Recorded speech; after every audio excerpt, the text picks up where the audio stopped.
اسلام آباد میں گاڑیوں کی ٹرانسفر فیس میں اضافہ کر دیا گیا۔ 1000 cc تک کی گاڑی کی منتقلی کی فیس 1200 سے بڑھا کر 2700 روپے کر دی گئی۔ 1000 سے 18cc تک کی گاڑیوں کی فیس 2000 سے بڑھا کر 5500 روپے کر دی گئی۔ 18cc سے زائد گاڑیوں کی فیس 3000 سے بڑھا کر 11000 روپے ہو گئی۔ پہلی بار الیکٹرک گاڑیوں پر بھی منتقلی فیس عائد کر دی گئی ہے۔ نئی فیسیں آج سے نافذ العمل ہوں گی۔ اسلام آباد میں گاڑیوں کی ٹرانسفر فیس میں اضافہ کر دیا گیا۔ 1000cc تک کی گاڑی کی منتقلی فیس 1200 سے بڑھا کر 2700 روپے کر دی گئی ہے۔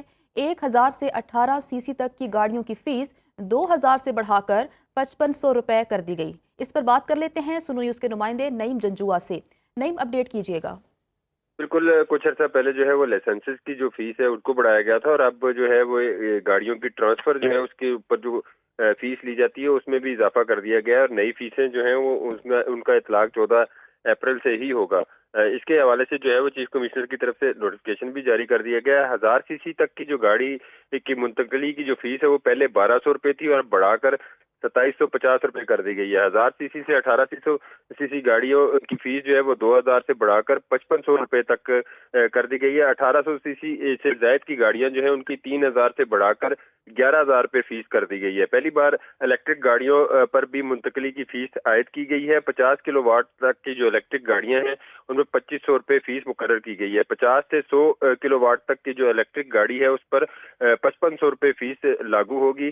100 کلو واٹ کی جو گاڑی ہے، الیکٹرک گاڑی ہے، جو اس کی منتقلی کی فیس 10,000 روپے مقرر کی گئی ہے۔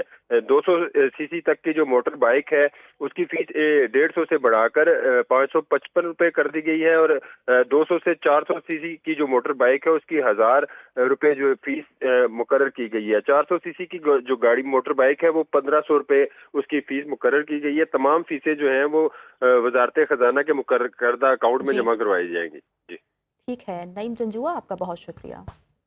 اسلام آباد میں اوورسیز پاکستانیز کنونشن کا آغاز۔ چیئرمین سینٹ یوسف رضا گیلانی خطاب کریں گے۔ اسپیکر قومی اسمبلی سردار ایاز صادق، وفاقی وزراء عطا اللہ تارڑ، ڈاکٹر طارق فضل چودھری، چودھری صالح حسین اور انجینئر امیر مقام شریک۔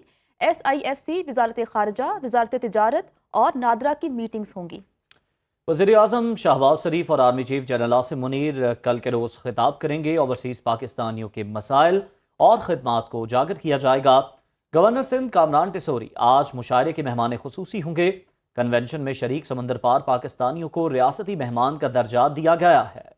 اوورسیز پاکستانی ملک کا قیمتی سرمایہ۔ کنونشن کا مقصد بیرون ملک مقیم پاکستانیوں کے مسائل کو جاننا ہے۔ اسپیکر قومی اسمبلی ایاز صادق کا کنونشن سے خطاب۔ کہا، دوہری شہریت کے حامل پاکستانیوں کو الیکشن لڑنے کی اجازت دینے پر بات ہونی چاہیے۔ اوورسیز پاکستانیوں کی بھجوائی جانے والی ترسیلات زر کا معیشت میں اہم کردار ہے۔ زیادہ تر ترسیلات زر بھیجنے والے پاکستانیوں کو اعزازات دینے کی تجویز بھی اچھی ہے۔ سمندر پار پاکستانیوں نے مارچ کے مہینے میں 4 ارب 10 کروڑ ڈالرز مالیت کی ترسیلات زر بھیجی۔ اسٹیٹ بینک کے مطابق ماہانہ بنیادوں پر ترسیلات زر میں 29.8% اضافہ ہوا۔ رواں مالی سال میں اب تک 28 ارب ڈالر کی ترسیلات زر پاکستان آ چکی ہیں۔ پچھلے مالی سال میں 9 ماہ کے دوران 21 ارب ڈالر آئے تھے۔ مارچ میں ترسیلات زر کا بڑا حصہ 98 کروڑ 73 لاکھ ڈالر سعودی عرب سے آئے۔ متحدہ عرب امارات، برطانیہ اور امریکہ میں رہنے والے پاکستانی دوسرے، تیسرے اور چوتھے نمبر پر ہے۔ آئندہ بعد سے افراط زر میں اضافہ ہوگا۔ گورنر اسٹیٹ بینک جمیل احمد کی کراچی میں میڈیا سے گفتگو، بولے پاکستان کی بیرونی ادائیگیاں 26 ارب ڈالر ہیں۔ 16 ارب ڈالر کی ادائیگیاں رول اوور یا ری فائنانس ہوں گے۔ بقایا 10 ارب ڈالر میں سے 8 ارب ڈالر کی ادائیگی کر چکے ہیں۔ رواں مالی سال کے اختتام تک جی ڈی پی نمو 2.5 سے 3.5% رہے گی۔ زرعی ترقی بہتر رہی تو معاشی نمو 4.2% تک ہو سکتی ہے۔ پاکستان سٹاک مارکیٹ میں نئے کاروباری ہفتے کا مثبت آغاز۔ 100 انڈیکس میں 894 پوائنٹس کا اضافہ ہو چکا۔ انڈیکس 1,15,747 پوائنٹس پر ٹریڈ ہو رہا ہے۔ جاپان کی سٹاک مارکیٹ میں انڈیکس 1.41% بڑھ گیا۔ جنوبی کوریا کی سٹاک مارکیٹ میں کاروبار 1.46% بڑھا ہے۔ ہانگ کانگ کی مارکیٹ میں بھی تیزی آئی۔ عالمی منڈی میں خام تیل کی قیمتوں میں کمی آئی ہے۔